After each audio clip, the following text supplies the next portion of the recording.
Hey everybody, it's me again. It's Jerry from class. Remember Jerry? Hello everyone, welcome. My name is Jerry Robson, and I teach in the Fine Arts Department at Mount Allison, right here.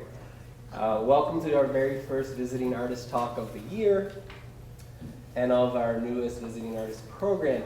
The Visiting Artist Program is co-sponsored by the Department of Fine Arts, the Owens Art Gallery, Struts Gallery, and Fawcett Media Arts Center. As I said, this is our first speaker of the year, Clint Neufeld. We're really excited. Before we get going, I have a couple things to say. This speaker series is sponsored by the Canada Council for the Arts, and we're thankful for their generous support. As a part of this series, beginning with Clint, we'll also have other artists such as Ursula Johnson, Elizabeth McIntosh, David Alinsky, Kyle Beal. That's just a few coming up in the next year or so. This program will take us for the next 2 years.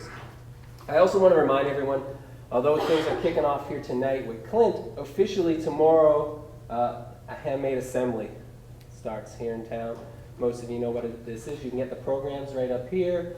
Another project co-sponsored by Struts and Fawcett, the Owens Art Gallery, and the Department of Fine Arts. Lots of workshops, artist talks, roundtable discussions, craft sale, exhibitions. Pick up the program, also check out the website, and you can figure out everything that's going on for the Handmade Assembly. Every year, I stand up here and myself or some member of faculty introduce the guest speaker. This year I've decided to switch it up, and I've asked a fourth-year fine arts student, and we're going to do this each time. A fourth-year fine arts student is going to introduce the guest speaker. So to get us started with this new initiative, I'm going to welcome fourth-year Ayla Ernst.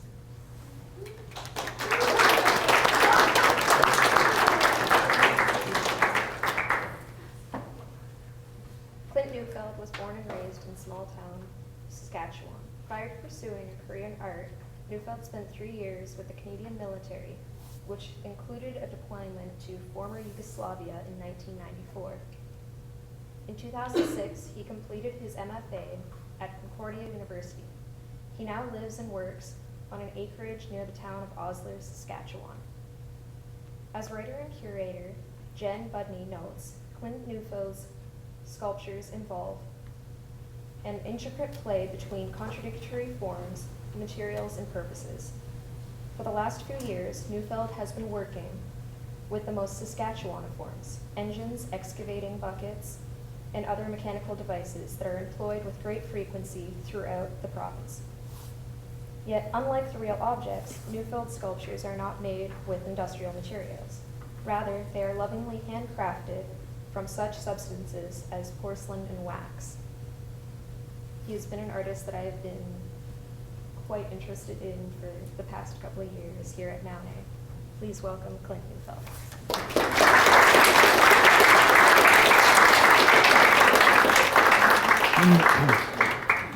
Hello, are all the mics working? Can everyone hear me? Yeah, good. It's a real pleasure to be back here in Sackville and out east. I've always had a real affinity for the East Coast. It's sort of, in a weird way, feels like home to me. I'm not sure why. But I'm from the prairies, and this is my town. I don't actually live in town. I live just outside of town, like right on the southwest corner. And it's sort of an odd place because it is literally a grid. So in Saskatchewan, in the bottom half of the province, there was a road every mile, a north-south and an east-west road. And so it's this sort of odd landscape. It's one of the most altered landscapes in the world because of this road system. It's changed the way natural water flows, but the reason it's been developed this way is to facilitate farming. And so this is where I come from. I come from a farming community. This is changing recently in the last 10 years with the big economic boom, the increase in oil prices, potash and uranium. Those are big exporters for Saskatchewan. So agriculture is sort of starting to lag behind, but we have this history of working the land. So this is the town, my hometown.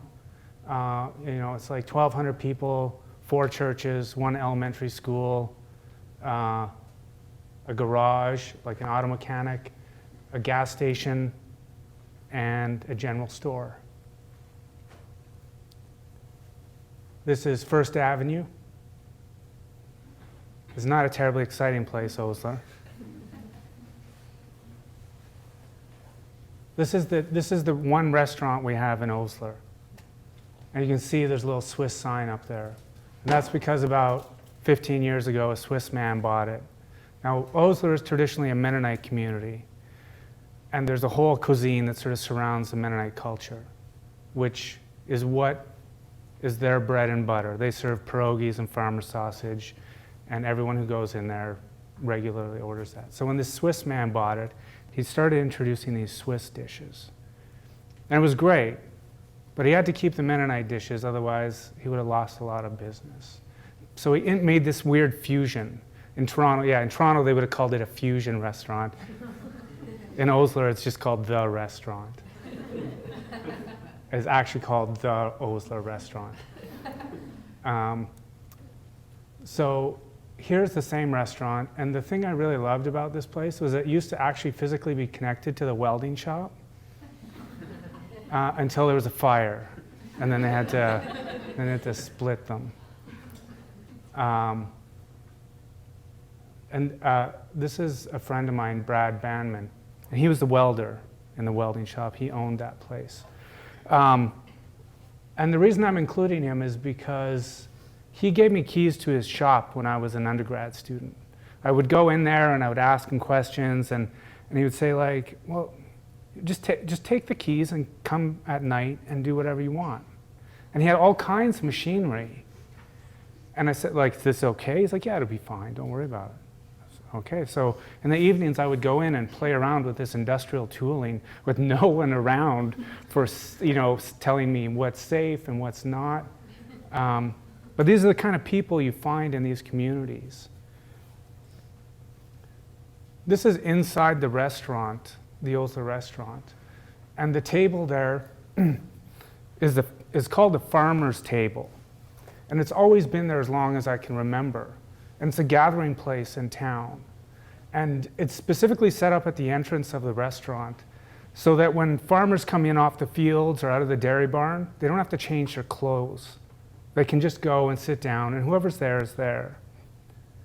You can see the Swiss cowbells, which are remnants of the Swiss owner. More recently, a Bangladeshi family has purchased the restaurant, and they've introduced Bangladeshi cuisine. So you can see the Ganesh by the cash register. And then you can see, past the cash register, the cross with Jesus on it, which are remnants of its Mennonite history. So this is all in my town. Now, I'm hoping I'll get back to this in a way that will all make sense. This is my uncle, and sometimes during the summer we go out and watch combines harvest. This was a harvest day that was set up by the Canadian Food Grains Bank, and someone donates fields, someone seeds it, someone sprays it, and then at the end of the year when it's ready to be harvested, all the implement dealers bring out their fanciest new combines and do a demo and harvest it all, and all the grain goes to charity. And this is behind my studio. Now, growing up in this part of the world, when I was graduating high school, the only thing I wanted to do was leave. I wanted to leave the one-horse town. And so I did what like every 19-year-old does. I joined the Army and did a bit of traveling around the world with the military. After 3 years, I just decided that this wasn't really my thing. And so I left the Army, and I decided to pursue firefighting, because there was things about the Army that I liked. Like I didn't have to decide what I was wearing in the morning. And so I went and trained as a firefighter. I went to school, I got all these certificates and these types of things. And I started applying for fire departments around Western Canada. And at the time it was really competitive. And I just wasn't getting callbacks, I wasn't getting shortlisted. So I started phoning fire departments going, why is this not happening? I mean, I have all the qualifications you're looking for. And they said, you're 22, come back in 5 years. So when I was 22, 5 years seemed like a long time. So I thought, what am I gonna do for 5 years?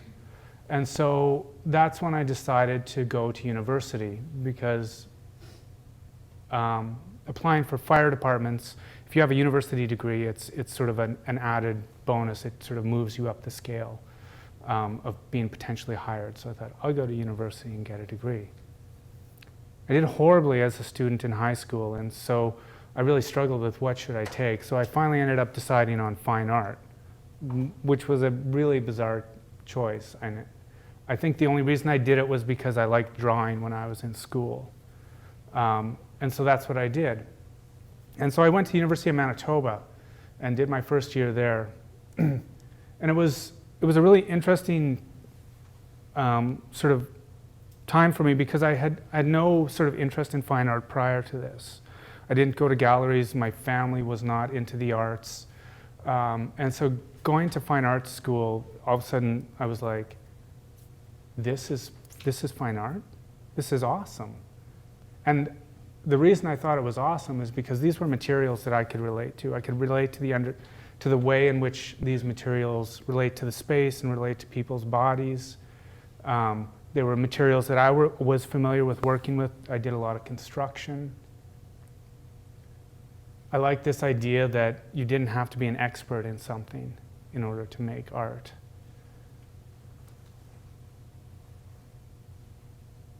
And so often in my presentations, I'll include some of my undergraduate work, because I think it helps keep me humble and reminds me that I made horrible stuff. And I think that every artist, regardless of their levels of success, at some point in their past just made really bad stuff. And it's just something you have to do.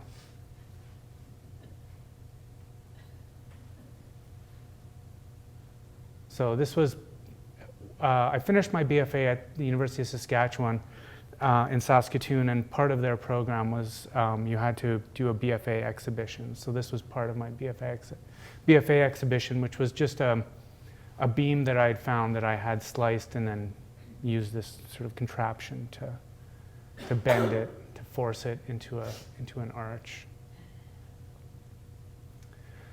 Now this is moving forward to grad school now. So when I finished my BFA, I went to grad school with the intention that I would get a vocational degree, essentially, that I could get a degree that would allow me to teach. This was the master plan. And I really struggled at grad school.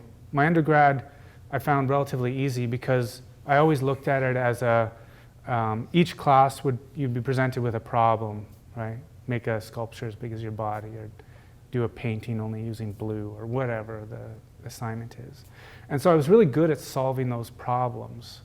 And so I really excelled in my undergrad. And when I got to grad school, they just said, there's your studio. Where you go? And I just thought, I didn't know what to do. And so I spent the first year and a half making more bad art. It was the art that continued from my undergrad. And I got to a point where I was just really disappointed with what I was doing. I was really thinking hard about the materials that I was using and all the decisions I was making. And everything was just getting cluttered with academia.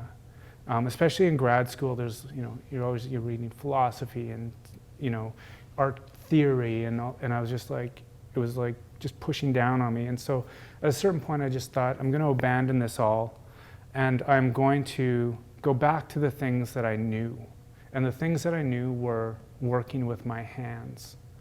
And so I started just making these drawings of working with my hands. So I did this series of drawings, and they've often been interpreted as like how to, but I always sort of saw them as, this is what happens. Like this is, so you can see like the first drawing, you're like pushing the screw in, and then the second one, the screw folds over and you smash your thumb.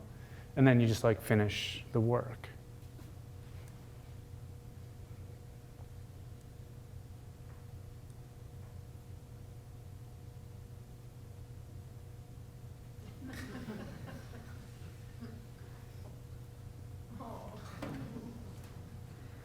So for me, so like as someone who's always worked with their hands, whether it's doing farming, I farmed for a number of years with my father-in-law, doing construction or odd jobs to make money while I was a student.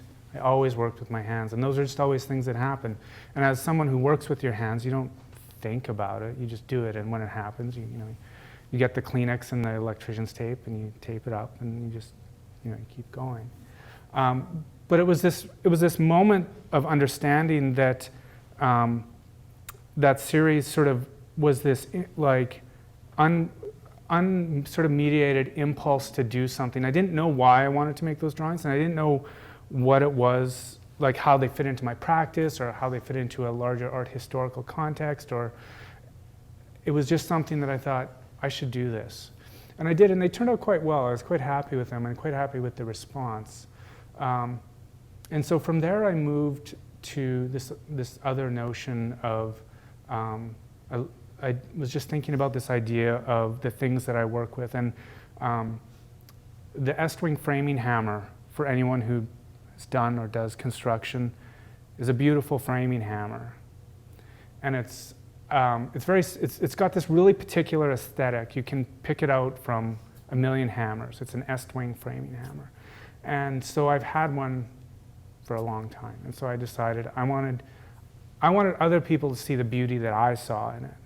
And so I decided to remove the function of the hammer by casting it into porcelain. And so now this material transition sort of renders the object useless, but now you're forced to look at it in a different way.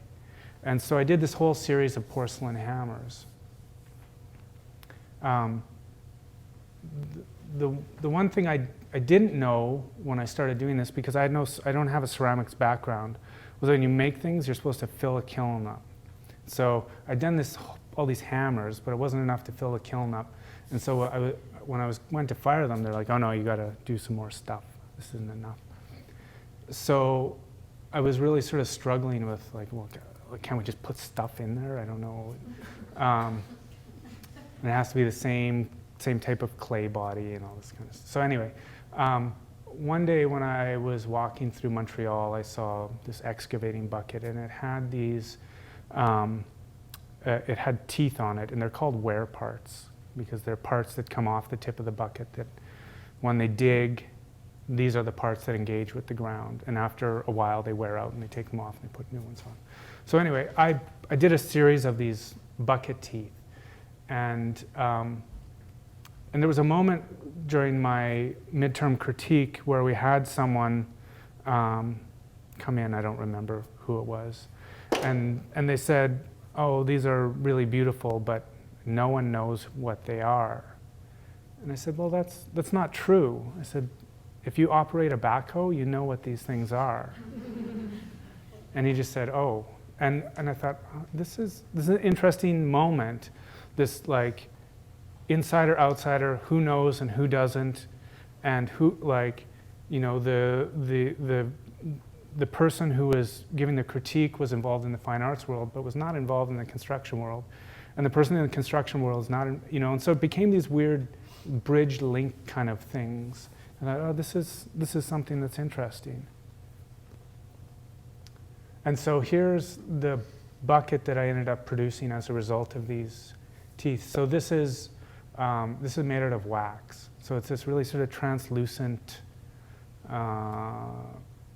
sort of fleshy, kind of really soft, sensual kind of object, which has since fallen apart. But wax is not a great archival material to work with when constructing with it. So by the end of grad school, I had sort of like, in a certain way, left the art world, and I had stopped looking at artists for which artists were doing interesting things, and because everyone always says, oh, you should look at so and so, and you should. And I never found them that interesting. Maybe it's because it wasn't me, like my narcissistic tendencies, But what I did start doing was looking at people who weren't in the fine arts world. And I don't know, does anyone know who this is? This is, yeah, that's right. This is Troy Herchebes, and this is from the documentary Project Grizzly, which is the greatest NFB film ever produced. And so his story is that he survived in an encounter with a grizzly bear.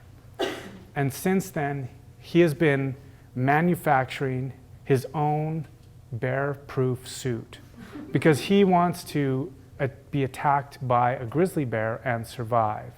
And he calls it research, but it's not really research. It's more of this bizarre obsession that he has. And if you get the opportunity to see the documentary, it's really worth it because he's sort of presented as this weird, eccentric, kooky guy who has no idea what he's doing. And in a certain way, he doesn't. Spoiler alert, he builds the suit and he goes to Alberta to test it, but he can't walk in the hills with it. He just falls over every time. So it's this kind of weird tragedy of a story of this guy's obsession that just completely fails. But he's so sincere about what he's doing that that there's a type of beauty in his sincerity and in his project and in his obsession. Here's another guy that I came across, and his name was Wally Wollaston, and he was a retired construction worker, I don't know, out of Wisconsin or something. And when he retired, he had sort of decided he was going to figure out how the pyramids were built. And so he sort of had this idea of how it was done. So he started pouring these huge concrete slabs, like the one he's standing in front of. And then he would use the technology available to the Egyptians to move them, to stand them up, to stack them. And he did this like really low-key like video recording where like he didn't even get anyone to record it for him. He just had like a click button. And like I don't know how much time he spent doing this. And it's kind of crazy, but it's kind of really poetic and beautiful as well. And in a certain way, I always feel a bit embarrassed being an artist because I'm not sure I have that same kind of passion towards, the things that he or Troy are doing. So anyway, these were the sort of things I started looking at at the end of grad school and sort of moving forward. So when I finished grad school, I came home, and it was sort of a similar type of transitional period for me from going from my undergrad to my graduate program, because now I didn't even have someone saying, here's your studio, go make work. It was just, it's really up to you, because no one cares if you don't make something. But I looked back at my experiences in grad school and looked at what was successful for me. What were the moments where I felt I had sort of stumbled onto something that was working? And it was those moments where I thought, I'm not sure why I'm doing this, but I have this impulse and I'm going to do it. I'm going to work it through to the end and see what happens. And so I had this impulse to make a really beautiful, shiny engine.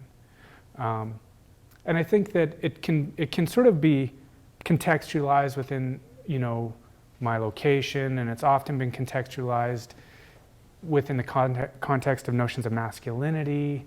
And I think that these are all sort of things that allow people to hook onto it.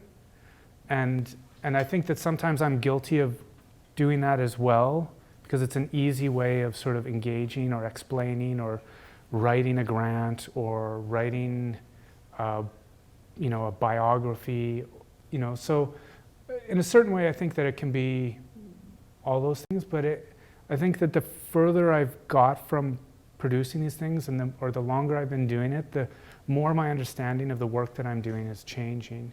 And I think that maybe this just happens naturally when you've been producing for a long enough time. You can look through your body of work and you start to make these links. And so part of the reason I wanted to show the images of where it was that I had come from was that my history is so deeply entrenched in notions of labor and the importance of labor and the value of labor. And Saskatchewan, it's not exclusive to Saskatchewan, but it's where I'm from. And so as I've been looking back over my work, I think that this element of labor becomes a really important aspect to it, because these works are very labor intensive. They take me a long time, and generally I think that that's something that people don't really want to hear. Like, no one really cares that it took a long time, except for the people in the community where I live, because they don't talk about my work within the context of a fine art world or the language that's used in a fine art world, but they recognize the labor that I put into it, and for them, they see value in that. And so while they may not understand what it is I'm doing conceptually, they understand that I work really hard at it, and they can respect that. So it's a way, this idea of labor is a way for me to link to where I'm from. So this was the first engine that I did, and I'll just quickly say this is a 1953 Ford Flathead, and the reason that that's important is because this is an iconic car an iconic engine in car culture. It was the first 8-cylinder engine that was readily available, and it has this whole sort of mythology around it, and there's this whole culture that's wrapped around it. So I like the idea of taking this sort of iconic thing and transforming it into ceramic. Again, it becomes this object that's a bridge between different worlds. And so I continued with this series of engines. This is sort of a T-cart engine stand hybrid that I placed it on. And then I started moving to sort of more obvious furniture. And so again, this is a Buick Nailhead, which has that sort of same link to hot rodding culture. Oh, this one used to be right there.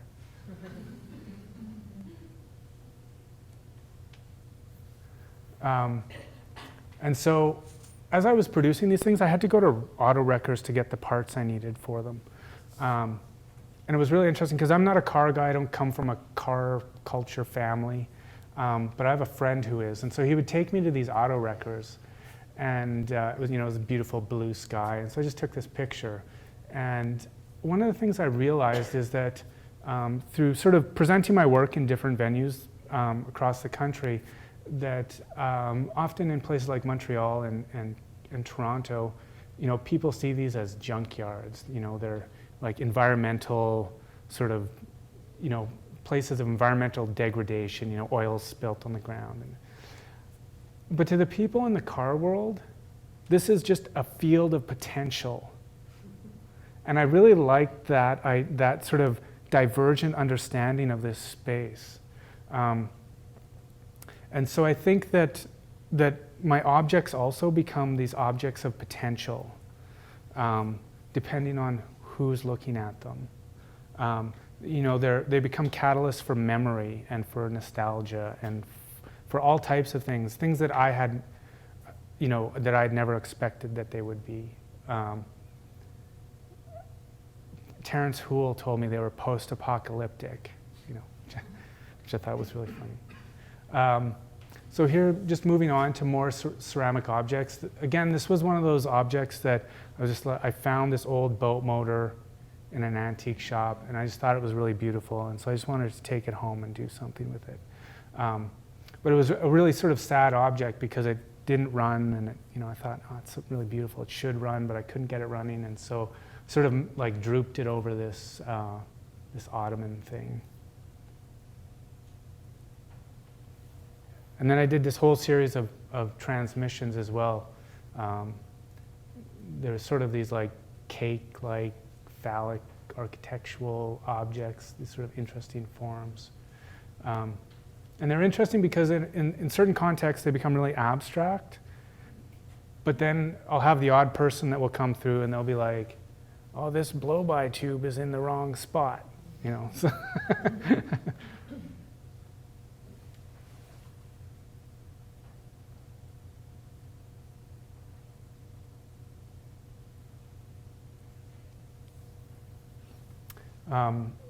This was an engine that I pulled out of a grain truck that I drove.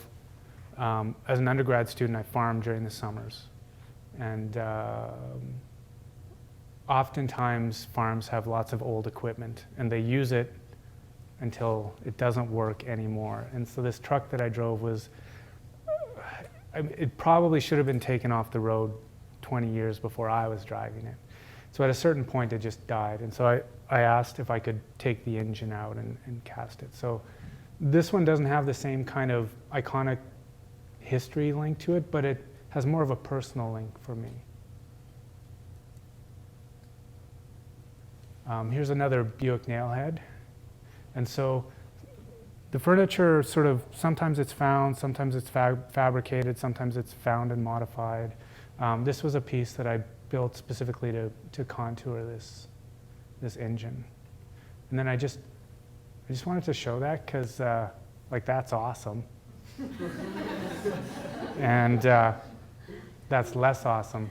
And so, especially for people, if you're doing your undergrad and you're thinking of applying for something, get good photos because it makes a big difference. More recently, I've been working on a series of tools. And so this is an old Myford metal lathe. It's from the 50s. I think it came out of a school. So I like this idea that this old equipment that people used to engage with, that there was this technical skill that was required. And so I like this idea of sort of muting the function of these objects and just really sort of having people engage with the aesthetics of them. So this is it's just a benchtop metal lathe. It's about 3 feet long. And then this is a Triumph motorcycle valve grinder. So again, this is something that mechanics would use when they were rebuilding motorcycle engines. So this is an odd photo. And the reason I'm putting it up here is because I got to be in Hot Rod magazine, which is like one of my favorite sort of moments of publication. And I love their little write-up because they're not really interested in any of the art part of it at all. But I think it goes back to this notion of labor, that they're interested in the work that's being done to produce the objects that they see, right? So there's a value placed on the object because of the labor. And so this was a really, like, they just phoned me one day and they're like, do you want to be in Hot Rod magazine? I was like, yes, I do. Not much came of it, but I got to be in this, I got to have this photo spread. This is also sort of a smaller series that I've been working on, and they're cast parts on pillows. One of the issues that I was running into with making these large ceramic engines is there's not a big market for them. I know it's surprising. And so I had to make money. And so I started peeling parts off of small parts off the larger objects that I was making. And I tried selling them just as parts, and they just really weren't working. No one was buying them. There wasn't any interest, and I didn't really like them. And they just seemed really odd, lonely things. And so I was trying to figure out how can I present these in a way that makes sense? How can I present these in a way that fits within the context of my body of work, and something that I'm not going to feel like I'm selling out, that I'm, just doing something to make money. And so I spent a few weeks playing around in my studio, and I came up with these pillows. And so this is a ceramic pillow with the ceramic object on it. So I would make cast pillows and then put the objects on them. So this is a part from the metal lathe. This is also from the metal lathe.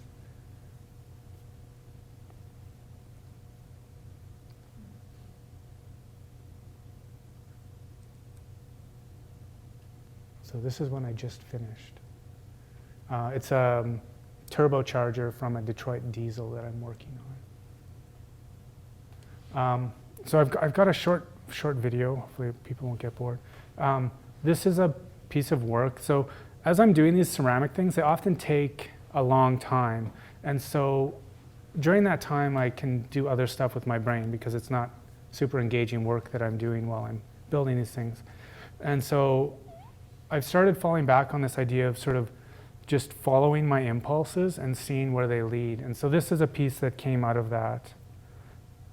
Okay, there we go.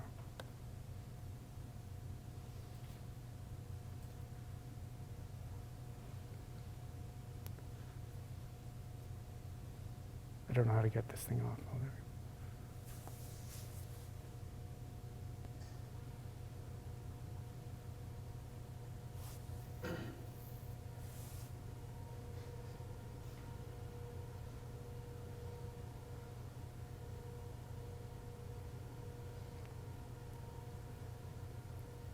And so this is a crystal chandelier, and it's sitting in a barrel of oil. And so there's just it's just a button. And so you can go press the button, and then the chandelier lights up, and then it lifts out of the barrel, and it stays suspended for a while, and the oil from the chandelier drips back into the barrel. And then eventually it just goes down and shuts off.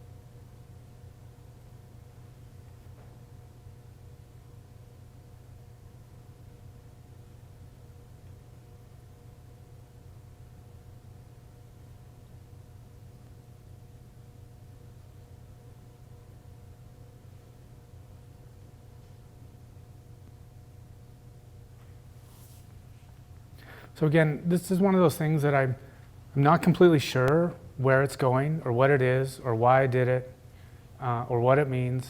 It was just sort of this impulse thing where I just thought, I was thinking like, maybe like a chandelier and honey, like this big, and then I thought about all the problems that honey would cause, and so then I settled on oil, and then it sort of makes sense with the other work I'm doing, because it's got this motor oil, but not quite, and then I just stopped worrying about it and just did it, and I was like, this is awesome. I love this. So, and this is the project that I'm currently working on, that I'm transforming this into ceramic. So this is a Detroit diesel out of a semi-engine. And I did a lot of research and was particularly interested in this engine because of its history and because of the way it was built and the fact that it's not built anymore, and that it's a turbocharged, supercharged, two-stroke diesel for anyone who knows anything about engines, if you're interested. So it has this, it also has this history around it. And part of what I'm interested in as well is, in my practice, I like to create problems for myself. And one of the easy ways of creating a problem for myself is just scaling up with the material. Because there's certain things that clay doesn't like to do. And so this engine is about 4 feet high and about 4 feet wide and about 6 feet long. And so it's a way of keeping my brain engaged in the things that I'm doing is by creating problems for myself. So this is the last slide, and so I'm hoping that this kind of made sense with the images and ideas of labor, and I think one of the things I've been thinking about a lot recently is, especially when you're doing your BFA and you're starting out, there's this like bright lights, big city kind of draw, Everyone wants to go to Toronto, Montreal, New York. And I think that it wasn't until I left where I was from and went back that I saw all the interesting things that were there that made it amazingly unique, like the welding shop connected to the restaurant with the farmer table. So just keep that in mind wherever you're from and whatever you're doing, that there's interesting stuff all around you. Because sometimes I think I'm not weird enough to be an artist, but I think you don't have to be. Thank you.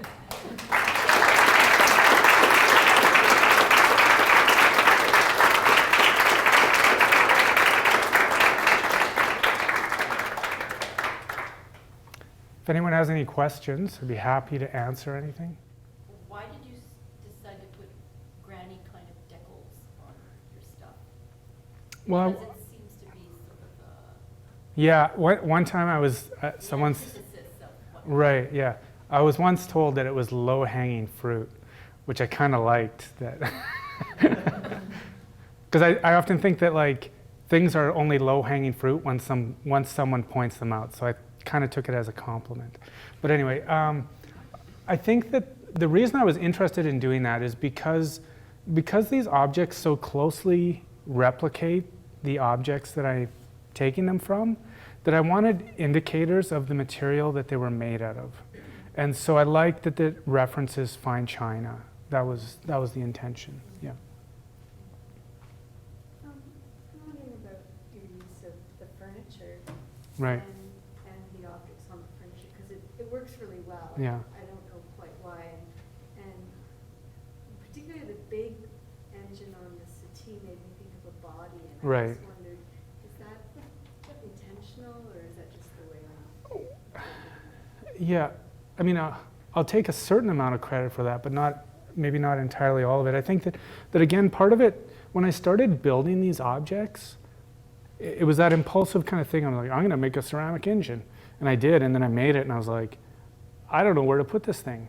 Like, I don't know how, like, what kind of space does it live in? You can't set it on the floor, because of the material quality. And so so that's why the first one I did this sort of T-cart engine stand hybrid thing. And then I started looking a lot at my grandmother's aesthetic and her house. She was a British war bride, and so she always had like end tables with doilies with some, like $3 object on it that's placed, as if it was really, really valuable. And so I started looking at sort of that type of furniture and doilies and this kind of aesthetic that she had. And so the engines and stuff, they're too big to go on an end table. And so I was looking at what kind of furniture goes with an end table. Yeah. I also noticed, like, I saw you install the Mendel, and you play with the fabric to make it look more weighted. Right, yeah. Yeah, so there's a sense of Yeah. weight in body. Yeah. sometimes. Yeah, and I'm not sure why I do that, because it's one of those things that seems to make sense. Like when you finish it and you set it on, it doesn't look quite right. It needs to be adjusted, and sometimes it takes springs out and stuff like that. And I think it's just sort of one of those aesthetic decisions. Yeah. Yeah. How heavy are they when they're like something like that? How heavy would that be? Oh, 30 pounds. Yeah, they're all hollow, so it's all pretty light. Yeah. And you cast in parts, right? Yeah. And then are all the parts put together, or are they moving parts sort of? No, everything is epoxied together. Yeah, yeah. Do people understand slip casting? People understand how this works? So I'll take the object and I'll take a plaster. I'll take like the engine that I was just showing you, the Detroit diesel, and I break it down into all of its exterior components, and then I take plaster molds from each of those components, and then you pour liquid clay into it basically, and it makes a shell. And then once that's dried, I fire it and glaze it, and then everything just gets glued together.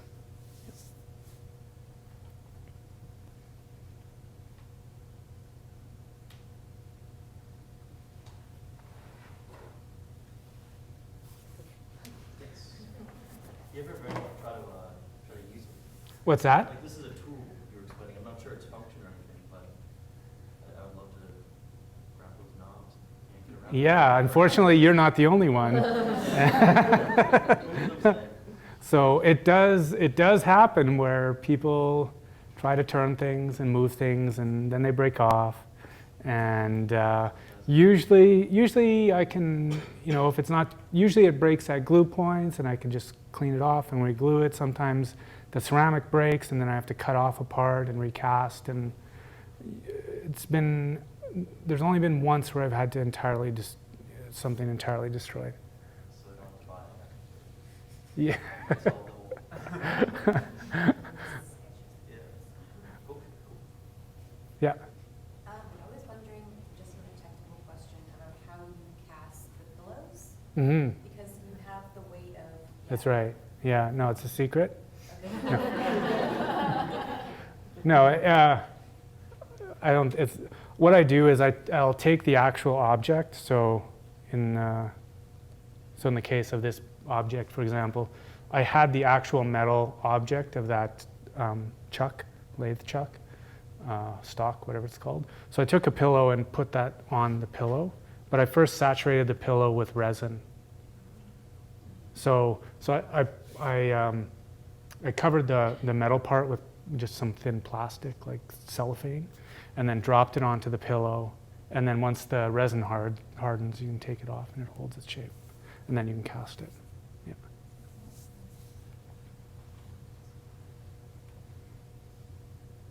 I was actually going to ask about pillows too, but I have another question. Do you do upholstery too? Like, do you do that upholstery, some of them? Yeah, some of them. Like, I don't know that I would reupholster someone's couch. I'm not sure it would hold up. But it's good enough to put something that never moves on it, Yeah. Do you ever start with a piece of furniture and then find a piece of machinery? Yeah, sometimes. So, like, I'm often surfing through Kijiji, and if I find something that's interesting, I'll just go buy it. If it's cheap, I'll go buy it and just have it kicking around the studio. Did you have a master mold maker that showed you the ropes around plaster? Nope. No, I just did it all myself. Really? Yeah. So What is the most pieces that you made? I think it's around 20. So, you when you're doing this for 8 hours a day, you tend to learn fairly quickly from your failures because you don't want to waste a day again. So, yeah, there was a few times at the beginning where I just had to break stuff out, and yeah. Just with your chandelier piece, did you feel there was a moment there where being separated from the process of ceramic that was enjoyable? Yeah, it was way less labor intensive than the other stuff, so it came together quite quickly. Like, once I sort of got all the parts, it sort of came together quite quickly, and it was a lot of fun. And that first moment of engagement was just really exciting, and I really liked that step away. And I don't know if you're finding this, but once you've been doing something for a while, like, everyone wants you to do that. And then when you move away from it, people start like asking questions, like, so I'm not sure how all things fit together, but I think I'm doing it slow enough that it'll be okay. So, anyway.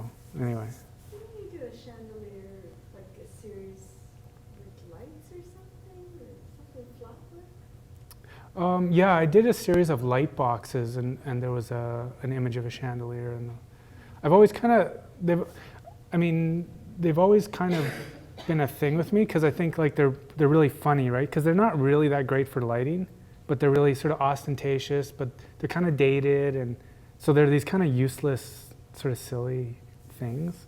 So they sort of pop up in my work here and there, and I never really had anything that was really resolved until that piece.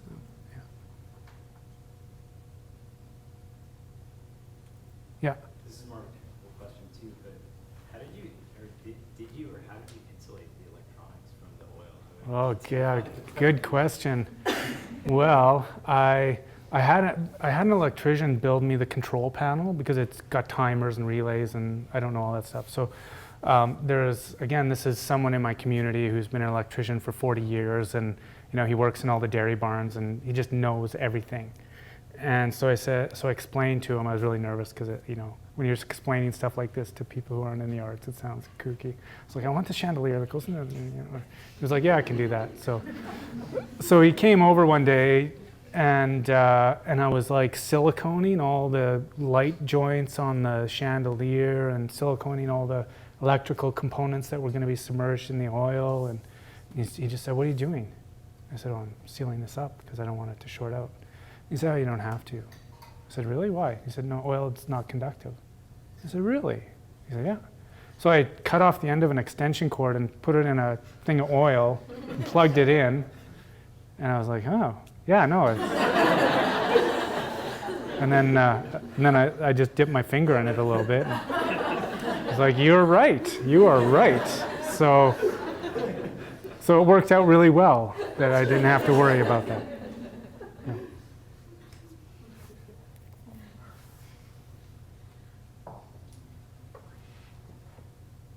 Anyone else?